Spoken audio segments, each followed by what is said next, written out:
Bermo CCL धोरी area के मुख्य महाप्रबंधक श्री एम.के. अग्रवाल को पूरे सीसीएल से मात्र एक ऑफिसर को कोल इंडिया के द्वारा लगभग 15 देश का दौरा पर भेजा गया था, जिसमें ऊर्जा से संबंधित विषयों का जानना और समझना था। इस विषय पर आज महाप्रबंधक श्री अग्रवाल ने अपना अनुभव प्रेस से साझा किया। सर, आपको कोल इंडिया की तरफ से कई देशों का घूमने का मौका मिला, समझने का मौका मिला, तो अब वापस आ गए हैं, तो आप क्या संदेश देना चाहते हैं अपने कर्मचारी, अधिकारी और मजदूरों को? देखिए, जैसा कि आपने पूछा, ये कोल इंडिया की तरफ से और खास करके हमारे कोल इंडिया के चेयरमैन माननीय पी.एन. प्रसाद साहब और हमारे सीसीएल के सीएमडी माननीय डॉक्टर मीरा रेड्डी साहब की तरफ से उन्होंने ये पूरे सीसीएल की तरफ से एकमात्र चयन मेरा हुआ और कोल इंडिया से 9 लोग गए थे, हर सब्सिडी से एक। ये विदेश और देश के अंदर 2 चरणों में स्टडी टूर था, प्रशिक्षण था, लीडरशिप डेवलपमेंट का और ख़ास करके नेट 4.0 जो कि कार्बन उत्सर्जन के चलते पर्यावरण में जो दूषित हो रहा है पर्यावरण, उसको कैसे रोकें।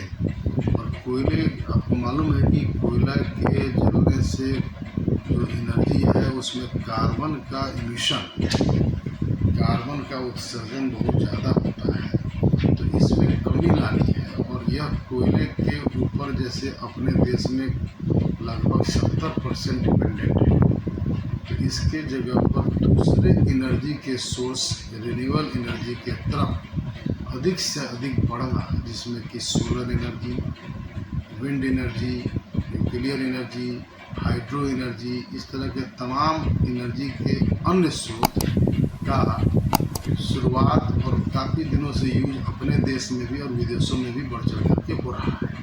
तो आज जो 70% कोयले पर डिपेंडेंसी है उसको धीरे धीरे कम करके और दूसरे एनर्जी के सोर्स को आगे बढ़ाना है। और इसी के लिए हम लोग स्विट्ज़रलैंड में हाइड्रो एनर्जी देखिए, उसका फैक्ट्री, उसका वर्कशॉप, उसकी पूरी धर्मशाला को देखिए, और भी जगह हम लोगों ने सोलर एनर्जी का देखा।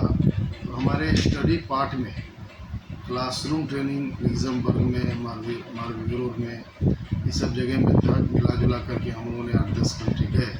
और उसके पहले 20 अगस्त से 28 अगस्त तक हैदराबाद आस्की में हम लोगों का प्रशिक्षण हुआ, और उसमें भी हम लोगों ने बहुत सारे प्रैक्टिकल ट्रेनिंग के तहत भी डॉक्टर रेड्डीज का लैब गए, जो कि वर्ल्ड फेमस है। और उसके बाद हमारा 25 सितंबर से 5 अक्टूबर तक स्टडी टूर विदेश में था, एब्रॉड में हुआ। और उसके तहत पढ़ाई के साथ साथ भी वहाँ के लोगों को, वहाँ की संस्कृति को, वहाँ के लिविंग स्टैंडर्ड को, वहाँ कैसे लोग आगे बढ़ रहे हैं और हम कैसे आगे बढ़ सकते हैं, बहुत सारी चीज़ों को सीखने, समझने, देखने का मौका मिला। इस सारी जानकारी और जो कंपनी की तरफ से हमें सौभाग्य मिला, उसमें मैं अपने लोगों को, अपने हमारा कार्य कोयला उत्पादन है, धोरी क्षेत्र सीसीएल कोल इंडिया का पार्ट है, तो अपने क्षेत्र के लोगों को उस जो प्रशिक्षण पा करके मैं आया हूँ उसके तहत और भी एनर्जेटिक वे में अपने लोगों को मोटिवेट करेंगे। और 2-3 चीज़ बोलना चाहेंगे जो हमने वहाँ देखा। पहला तो कि समय की पाबंदी, समय को बिल्कुल नाप तोल करके सही यूज करना, और समय में कहीं देरी से देरी नहीं करना, उसका वहाँ पर बहुत लोग पालन करते हैं।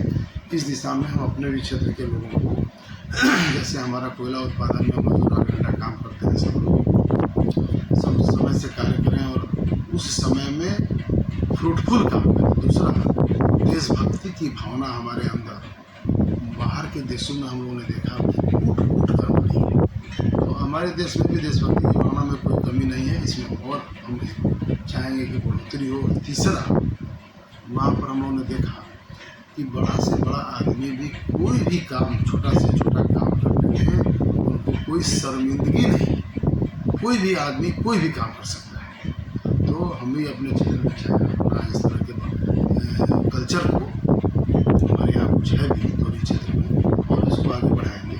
तो मैं पूरी यात्रा को बड़े ही छोटे शब्दों में समेटना यह चाहूँगा कि यह मेरा व्यक्तिगत विकास भी था और व्यक्तिगत विकास होने से कंपनी धोरी क्षेत्र के विकास में भी पूरा इसका सहयोग मिलेगा। और पुनः मैं अपने चेयरमैन साहब को कोल इंडिया के और अपने CMD साहब को इसके लिए बहुत बहुत धन्यवाद देता हूँ कि उन्होंने मुझे यह